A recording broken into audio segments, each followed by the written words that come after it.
je t'écoute sur Instagram, t'as réussi, explique-moi comment je réussis.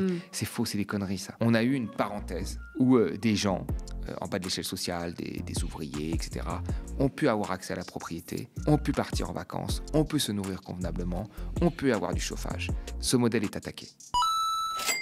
Bonjour tout le monde, je suis ravie de vous retrouver pour un nouvel épisode de l'Instant Porcher. Avec tous les discours qu'on entend autour de nous, notre meilleure arme, c'est de les connaître et de les comprendre. Le média a tout changé, ou presque. On a débarqué avec 4 nouveaux rendez-vous quotidiens, dont 3 directs, contre-matinale, journal des luttes à 13h et nos rendez-vous du soir. Vous le savez, le média ne vit que par votre soutien, c'est le prix d'une information libre et indépendante. Pour soutenir votre média de manière pérenne, vous pouvez vous abonner à partir de 5 € par mois et n'hésitez pas à vous inscrire à notre newsletter quotidienne gratuite sur lemediatv.fr/newsletter. Bonjour Thomas. Salut Lisa. Avec toi aujourd'hui au programme, un référendum sur le budget. Les Français se privent plus qu'avant et puis Macron veut attirer les chercheurs du monde entier alors que l'université se délabre. C'est parti. François Bayrou veut demander leur avis aux Français sur la dépense publique. Le chef du gouvernement a décidé de donner son exclu au JDD la semaine dernière. On y apprend que le Premier ministre envisage de soumettre à référendum un plan de réforme de l'État et de ses dépenses. Alors, accusé de contourner le Parlement, François Bayrou a envoyé le ministre des Relations avec le Parlement s'expliquer face aux députés. Je le cite, « Une telle consultation ne sera évidemment pas un projet de loi de finances soumis aux Français. Ça, c'est le rôle du Parlement, mais elle pourrait être portée à connaissance, précis et transparent de la situation et une programmation pour les 4 ans qui viennent des mesures pour accroître la richesse du pays et pour maîtriser ses dépenses. » La proposition a divisé au sein de l'hémicycle. Des députés dénoncent des propositions plus farfelues les unes que les autres. D'autres saluent qu'on demande l'avis du peuple. On le sait bien maintenant, le but des gouvernements successifs et libéraux est de faire des économies en agitant le chiffon de la dette et du déficit. Thomas, tout d'abord, qu'est-ce que tu penses de demander l'avis aux Français là comme ça ? Moi, je trouve ça bien de demander l'avis aux Français. Après, il faut que le cadre du débat soit honnête. Le problème, c'est qu'on a vu ces derniers temps, dans les grandes conventions citoyennes ou le grand débat organisé par Emmanuel Macron, c'est que le cadre du débat n'était pas le vrai cadre du débat. C'est-à-dire c'était un cadre qui était très orienté. Alors si on vous dit qu'est-ce que vous préférez pour baisser les déficits, couper dans les dépenses sociales ou couper dans les dépenses d'assurance maladie, là c'est un débat, vous voyez, qui est mal cadré parce qu'on part du principe qu'il faut forcément faire des coupes dans la dépense publique pour réduire le déficit. Surtout que dans l'interview du JDD, Monsieur Bayrou commence très mal parce qu'il dit, déjà, il enlève un des critères importants de remboursement de la dette et de réduction des déficits, qui est la hausse des impôts sur les plus riches. Et là, il dit, il n'y aura pas de hausse d'impôts. Il dit tout de suite, il n'y aura pas de hausse d'impôts. Donc, il enlève déjà un des éléments de l'équation. Donc, dans ces conditions-là, on peut s'attendre à un référendum qui soit malmené, de sorte à avoir le résultat escompté, comme il l'a fait avec le conclave sur les retraites, où il a dit au début, bon, voilà le cadrage budgétaire, puis après il a dit, voilà l'âge, et puis ainsi de suite. À la fin, il n'y a pas vraiment de débat. Donc, quand on fait un référendum, il faut poser bien les questions, de manière démocratique, le plus démocratiquement possible. Est-ce qu'il y a un risque sur la dette ? Est-ce que les taux sont très élevés par rapport à ce qu'ils ont été dans le passé ? Est-ce qu'on n'a vraiment pas de marge de manœuvre ou est-ce qu'on a juste de l'argent quand il faut attirer les chercheurs, on va en parler, ou quand il faut développer la défense ? Il faut vraiment un cadre du débat le plus honnête possible. Et là, bien sûr, c'est bien que le peuple s'exprime. Puis après, quand il s'exprime, il faut l'écouter aussi. Il ne faut pas faire comme au nom à la Constitution, voilà, ou les retraites, ou le non à la Constitution, où ils ont vraiment très, très majoritairement exprimé un non, et qu'à la fin, on leur a repassé la Constitution d'une autre façon. Donc c'est ça aussi, il y a tout un tas de conditions pour que le référendum se passe bien. Et là, elles ne sont pas, pour le moment, en tous les cas, dans cette interview, elles ne sont pas claires. Le problème, tu l'as dit, c'est que l'économie, c'est très compliqué et on a matraqué l'idée que les finances de l'État se gèrent comme le portefeuille d'un ménage et donc il faut faire des économies sur les dépenses, sans parler du matraquage sur les pauvres et les malades qui nous coûtent trop cher. Est-ce que c'est encore une tentative de faire semblant qu'il y a du dialogue ? C'est ça, en fait. Là, il sent bien que la question de la dette remonte dans les sondages, comme quelque chose d'important à traiter. Alors, il remonte, mais on a eu... Il faut le voir, on a des séquences, alors ça fait 10 ans que ça dure, ça fait 10 ans qu'on nous dit que la dette est un problème, je dirais même 20 ans en réalité, mais il y a une nette accélération ces dernières années, avec cette histoire de dette, de déficit, qu'on ne peut rien faire, et comme vous avez des chaînes d'infos aujourd'hui, ce qui n'était pas le cas il y a 20 ans, vous avez des débats constants, on vous dit qu'il faut faire la réforme des retraites, il faut faire des économies à droite et à gauche. Sur certains points, les Français ne sont pas dupes. Sur les retraites, ils ont eu quand même, mais vraiment un espèce de consensus économique médiatique, donc je parle des économistes de télé, sur le fait qu'il fallait réformer, que ça n'était pas tenable. Et malgré tout, les Français restent attachés à leur système de retraite par répartition. Sur la dette, il y a beaucoup de gens qui disent qu'il faut faire des économies.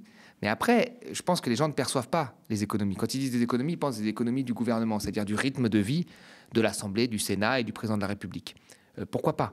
Pourquoi pas ? Allons chercher. Mais ce n'est pas là que se feront les grosses économies. On pourra faire des économies de quelques dizaines de millions. Et c'est bien. Moi, je pense qu'il faut être exemplaire. C'est pas normal d'avoir des chaises qui valent des dizaines de milliers d'euros au Sénat. C'est pas normal d'avoir des frais de bouche, etc., qui doivent être pour moi limités, très clairement. Il faut à un moment que les gens de l'Assemblée, que les gens du Sénat, et même que dans les ministères, on vive un peu plus dans la sobriété, surtout après ce qu'on demande aux Français. Mais le gros de la dépense publique, il n'est pas là. Il est dans les services publics, dans les retraites, dans l'assurance chômage et l'assurance maladie. Et donc ces choses-là impactent très clairement la majorité des Français quand on y touche. Et là-dessus, quand on regarde, les Français demandent par exemple aussi des services publics de meilleure qualité. Donc on ne pourra pas avoir les deux. Donc si on pose bien le débat des économies, là où elles se feront et l'impact que ça aura, je pense qu'il n'y a plus beaucoup de Français qui diront non merci. Si on économise par exemple 10 milliards sur l'assurance maladie, c'est moins de médicaments qu'on rembourse, c'est moins de choses qu'on va rembourser. Il faut le dire très clairement, et quand vous exposez ça aux Français, la plupart vont dire non. Ils vont vous dire non, j'en suis persuadé. On parle beaucoup de dépenses, mais jamais de recettes. Est-ce que là aussi, le peuple français aurait pas mal de choses à dire ? Il y a un article qui est encore paru qui confirmait ce que tout le monde voit dans les travaux économiques, notamment de Thomas Piketty. C'est que le patrimoine est de plus en plus concentré entre les mains d'un nombre d'individus extrêmement faible, de plus en plus petits. Donc ils sont grosso modo de moins en moins nombreux, ils ont de plus en plus de patrimoine. Et on est dans une société qui ressemble de plus en plus à une société d'héritiers. Et ça, est-ce que c'est acceptable ? Pour moi, même quand on est un libéral, la concurrence, les forces du marché, le fait de partir sur la même ligne de départ devrait être normalement quelque chose qui leur tient à cœur. Or là, on a une société d'héritiers, avec une petite partie des gens qui ont une grosse partie du patrimoine français. Donc la question vraiment de taxer l'héritage au-delà d'un certain niveau, on ne parle pas de ceux qui lèguent 100 000 euros, d'ailleurs ils ne sont pas taxés aujourd'hui, on parle vraiment de ceux qui lèguent des fortunes que l'on compte en dizaines de millions d'euros, elle doit se poser. Et la question d'avoir une fortune qui soit à 25 milliards au lieu de 10 milliards, qu'est-ce que ça change honnêtement ? Non mais c'est ça la réalité. Que des gens puissent accumuler des 25 et qui veulent encore des 28, des 30 milliards de fortune, à quoi bon ? Donc il y a un moment aussi, il faut se poser la question qu'il n'y a pas de sens au bout d'un moment d'avoir des fortunes tellement élevées. Et donc il faut les redistribuer. Parce qu'il y a des gens en bas qui, avec 200, 300 euros en plus, ça change leur quotidien. Donc la question de la taxation et de la redistribution des très hauts revenus, c'est une question qui ne va pas s'arrêter parce qu'on a une concentration de plus en plus forte dans les mains d'une petite partie des individus qui se transmet de père en fils, des grandes industries, sans parler même du capital culturel et social, parce que vous voyez, aujourd'hui, vous êtes le fils d'un ancien président, vous écrivez un livre, vous êtes invité partout, vous êtes le fils d'un acteur, vous êtes invité partout, vous voyez, donc il y a un capital social en plus qui n'est même pas financier, qui se transmet et qui crée une société d'héritiers, et cette société d'héritiers, elle pose quand même question, quoi. Est-ce qu'on est dans l'ancien régime des rois ou est-ce qu'on est dans une démocratie ? Donc la question de la taxation des très hauts revenus, elle va se poser, elle va se reposer constamment. Donc on ne peut pas l'écarter de l'équation. Elle doit être dans l'équation. Et puis on rappelle, je le dirai à chaque épisode s'il le faut, mais que les infimes plus riches paient moins d'impôts en proportion que les classes moyennes. Ça, s'il y avait une transparence fiscale, ils le payent moins et c'est légal, c'est organisé de manière légale. Ça qui est dingue. Mais je pense que la réalité, et tout le monde le sait aujourd'hui, c'est qu'un milliardaire va peut-être même moins payer d'impôts qu'un millionnaire. Et ça, c'est pas normal. Ça va contre la progressivité de l'impôt et ça entraîne le non-consentement de l'impôt d'une grosse partie des classes populaires. Ça veut dire aussi qu'une loi pluriannuelle, donc qui encadre le budget sur plusieurs années, se prépare. Oui, mais c'est déjà le cas. Voilà, Bayrou a parié sur des économies pour rester au Premier ministre, mais il y avait quand même déjà des économies. Et le budget était pire que le budget d'avant. Le budget, le dernier que nous avons voté, était pire que le budget d'avant. Ça n'a pas empêché certains partis de gauche, le Parti socialiste, de donner leur validation à ce budget. Mais on savait très bien que les prochains allaient être pires.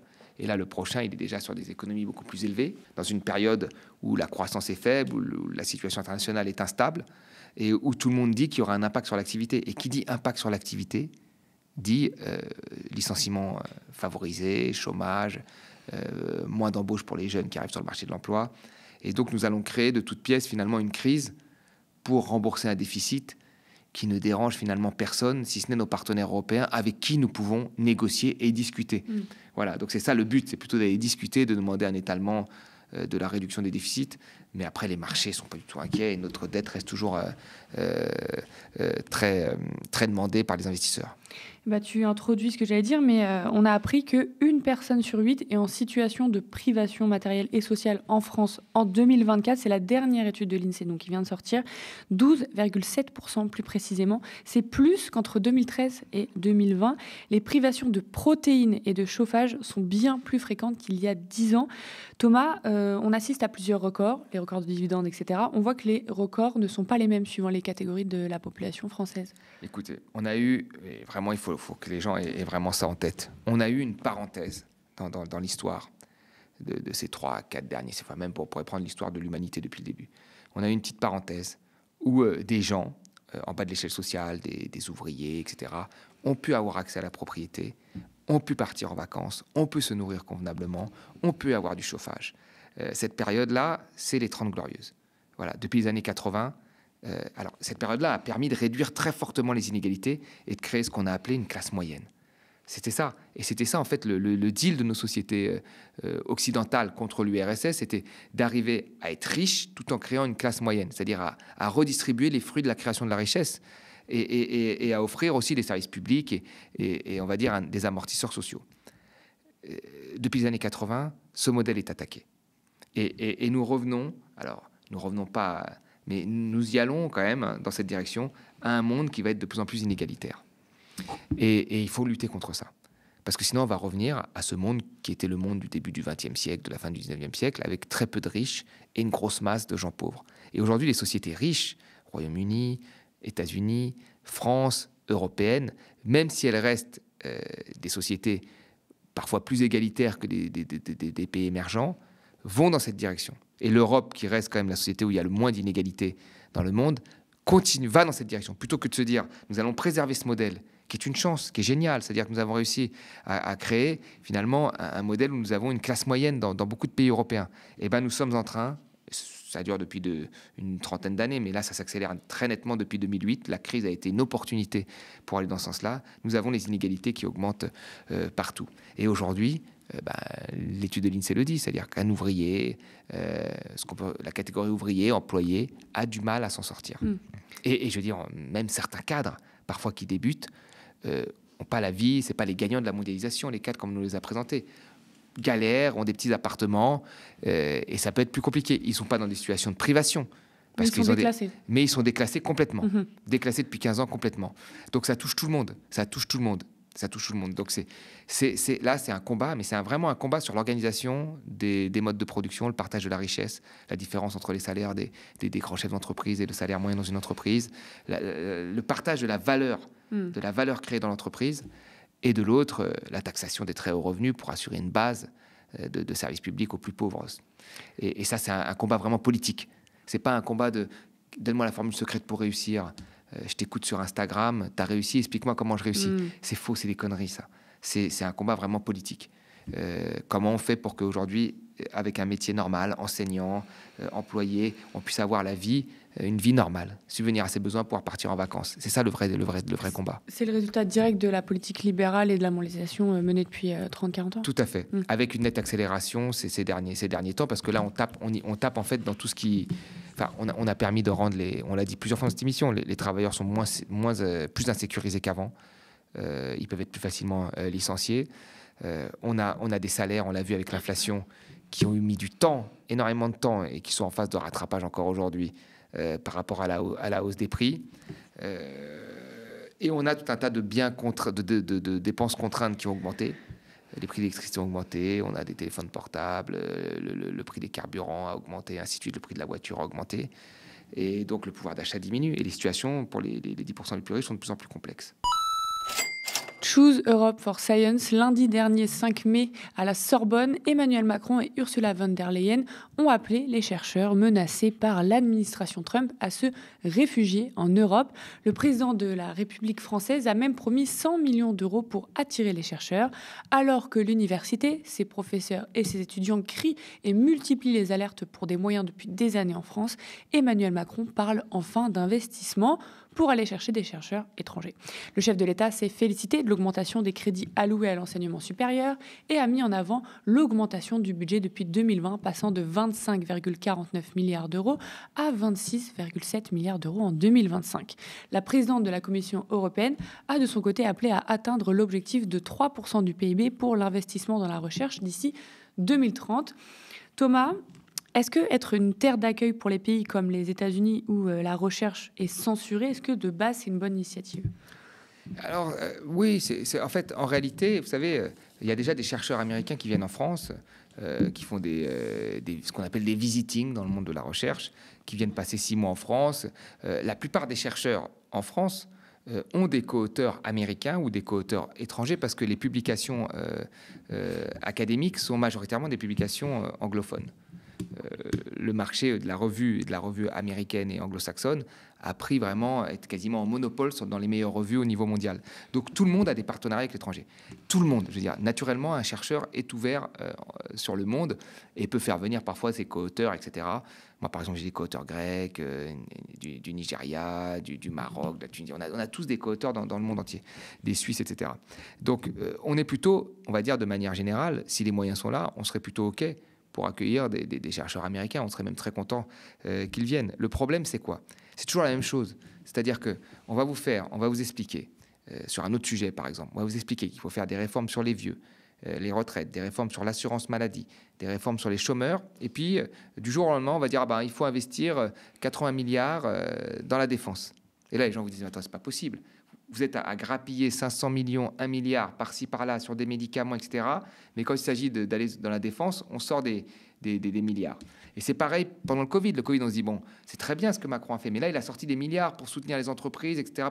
Très bien. Mais avant, il n'y avait pas 1 euro pour l'hôpital, pas 1 euro pour les universités. Et là, on en est là. C'est-à-dire qu'on a une baisse des budgets de l'université constante. Sarkozy, Hollande encore plus, Macron encore plus. On a des universités qui tiennent aux 2/3 par des vacataires, parfois des vacataires en plus qui sont étrangers, et cela n'intéresse personne. Et du jour au lendemain, pour faire de la politique, pour faire bien, on se dit on va accueillir des professeurs américains, qui je suis même pas sûr qu'ils vont venir, d'ailleurs, soit dit en passant. Quand ils vont découvrir l'état des facs, ça va les surprendre. Mais on fait ça comme ça. Et c'est là qu'il y a une forme de mépris pour les gens qui font tourner les universités depuis des années et qui demandent juste un statut. Ils ne demandent pas des salaires que vont demander peut-être les profs américains. Ils demandent juste un statut pour travailler convenablement. Et donc, ce que ça signifie pour moi, c'est une forme de méconnaissance du fonctionnement de l'université de la part d'Emmanuel Macron. Peut-être qu'il n'a jamais été à l'université, peut-être qu'il ne sait pas trop comment ça fonctionne. Alors, il vient à la Sorbonne, c'est super, mais il faut qu'il vienne voir un TD à Tolbiac ou ailleurs pour qu'il se rende compte comment fonctionne l'université, les besoins qu'ont ces universités depuis des années, avant de faire des plans comme ça dans tous les sens. Ça fait penser, je renvoie quand même à ton livre, Les vacataires, qui vient de sortir et qui explique justement toute cette souffrance à l'université, ces professeurs qui sont payés tous les 6 mois et moins que rien. Ce qui choque dans tout ça, c'est comme avec Choose France pour les investisseurs étrangers, c'est qu'on peint un mur quand même très, très, très abîmé. Exactement. En fait, c'est là qu'on voit la posture politicienne. C'est-à-dire que là, effectivement, Trump attaque très fortement la recherche académique. Il l'attaque très fortement. Donc de l'autre côté, c'est toujours très bien d'avoir l'air très progressiste, un petit peu comme il l'a fait sur la question du climat. Il faut voir comment ça va se passer. Et de sortir des millions tout de suite pour accueillir ces chercheurs. Mais ce qui est compliqué, encore une fois, je pense, pour le corps administratif et le corps enseignant qui fait tourner l'université, c'est qu'ils entendent depuis des années qu'il n'y a plus 1 euro, pas de budget, qu'on peut rien faire, et que là, d'un seul coup, on va sortir de l'argent pour faire venir des professeurs américains. Et encore une fois, les chercheurs sont très contents que des professeurs américains arrivent. Ils savent faire des collaborations. Je pense que la plupart des chercheurs sont très heureux de ça. C'est juste la question budgétaire où on découvre de l'argent toujours pour les autres, toujours dans des moments de crise et jamais pour les moments du quotidien. Voilà. Parce que les milliers d'étudiants qui arrivent chaque année à l'université, il y a des gens qui s'en sont occupés. Il y a des gens qui ont donné des cours, qui ont été en phase 2. Il y a des gens qui ont fait en sorte qu'ils puissent avoir des diplômes. Et ceux-là, quand ils demandaient quelque chose, non, ça ne nous concerne pas. Par contre, pour inviter une star de l'université d'Harvard, là, oui, on a l'argent, vous inquiétez pas. C'est ce 2 poids 2 mesures, je pense, qui doit être difficile pour les personnels. Oui, parce que quand on parle des chercheurs étrangers, on peut rappeler aussi qu'ils ont fait payer les frais d'inscription des milliers d'euros aux chercheurs, aux étudiants étrangers, surtout ceux venant de hors Europe. Donc ça, c'était une mesure qui avait énormément choqué aussi à l'université. Ce qui me choque, c'est qu'il y a des gens parfois qui vont dire Porcher, il veut pas des enseignants étrangers, il veut que son boulot soit protégé. Mais ces gens-là n'ont jamais été non plus à l'université. À l'université, il y a beaucoup de gens, de doctorants qui sont étrangers. Moi, je le dis encore, la plupart de mes co-auteurs, on s'est rencontrés à la fac, ils sont d'origine, ils sont étrangers, même maintenant peut-être sont français, mais au départ, ils étaient tunisiens, africains, du Congo, etc. Et c'est avec des gens avec qui je travaille encore aujourd'hui. Il y avait déjà beaucoup d'étudiants étrangers et beaucoup d'enseignants, de doctorants qui étaient étrangers. Mais la France, cela, elle n'en veut pas. De ces étrangers-là qui viennent majoritairement d'Afrique, qui sont des excellents chercheurs. Excellents chercheurs. Moi, je veux dire, j'ai des co-auteurs de Tunisie qui sont excellents, mais ceux-là, elle n'en veut pas. Par contre, là, quand c'est les chercheurs américains, on fait les yeux doux, on est prêt à développer, à sortir des enveloppes. C'est ça aussi qui fait qu'il y a un malaise là-dessus. C'est que l'université est abandonnée. Les chercheurs étrangers, quand ils venaient d'autres pays, ils étaient mal considérés. Et là, comme ils viennent des États-Unis, ah bah c'est super, on est prêt à les accueillir et on a trouvé de l'argent. On a trouvé de l'argent dont l'université avait besoin pour fonctionner énormément ces dernières années. Est-ce que tu trouves que la souffrance de l'université française est méprisée, voire invisibilisée ? Ah bah complètement. C'est ça, mais je veux dire, tous les chercheurs, moi je suis plus à l'université aujourd'hui. Donc ça ne me concerne pas directement, cette décision. Ça ne me concerne pas directement. Mais je vois tous les professeurs d'université qui sont quand même le haut du panier. Il y en a beaucoup qui ont mis mon livre en perspective avec ce qu'a dit Emmanuel Macron, en disant voilà, l'université, elle tourne avec des gens qui sont investis, qui sont parfois mal payés, et même ceux qui sont sous statut ont beaucoup de tâches administratives, on leur demande de faire de plus en plus parce que les moyens sont de plus en plus faibles. Et là, d'un seul coup, on trouve une enveloppe malgré les demandes de ces gens. Donc oui, même des statutaires de plus haut niveau à l'université trouvent que c'est du populisme que Macron fait, qu'il y a une forme d'indécence de dire on va vous accueillir, on a les moyens, alors que ça fait des années qu'on dit aux gens il n'y a plus de moyens, ne demandez rien. Je pense que c'est assez compliqué, y compris pour ceux qui sont restés à l'université. Donc c'est ça, en fait, il faut moi je pense toujours connaître la base d'une institution, de son fonctionnement, avant de faire ce type de plan. Et je pense que ce qu'indique ça, c'est que en fait, Emmanuel Macron ne connaît pas l'université publique française, c'est tout. Il n'y a jamais été, je suis même pas s'il est dans un lycée public, mais quand on ne connaît pas, on a l'impression que on peut être complètement à côté de la plaque sans s'en rendre compte. C'est-à-dire qu'on va dire à un étudiant de maternelle, et il faut que tu saches ce que tu veux faire dans la vie plus tard. On va dire, comme a dit Madame Borne, on va dire oui, on peut vous accueillir, on a les moyens, venez, alors que les universités fonctionnent, mais très difficilement, et je parle même pas de certaines universités de province où il n'y a même pas de chauffage. Donc vous voyez, là, c'est très compliqué quand même d'avoir ce deux poids deux mesures. Donc on a l'impression qu'on vit dans un monde, encore une fois, et on rejoint le premier sujet, où il y a une partie qui est complètement déconnectée de la réalité de ce que peuvent vivre la majorité des Français. Merci Thomas. Merci Lisa. Et donc je rappelle évidemment ton livre Les Vacataires aux éditions Stock. Et merci à vous, chez vous, d'avoir suivi cet épisode de l'Instant Porcher. J'attire une dernière fois votre attention avant de se quitter. La situation politique est inédite, historique. Le média a tout changé, ou presque. On a débarqué avec 4 nouveaux rendez-vous quotidiens, dont 3 directs, contre-matinale, journal des luttes à 13h et nos rendez-vous du soir. Vous le savez, le média ne vit que par votre soutien. C'est le prix de l'information libre et indépendante. Pour soutenir votre média de manière pérenne, vous pouvez vous abonner à partir de 5 € par mois. Et n'hésitez pas à vous inscrire à notre newsletter quotidienne gratuite sur lemediatv.fr/newsletter. Spectateurs, abonnés, donatrices et sociaux, je vous dis à la semaine prochaine.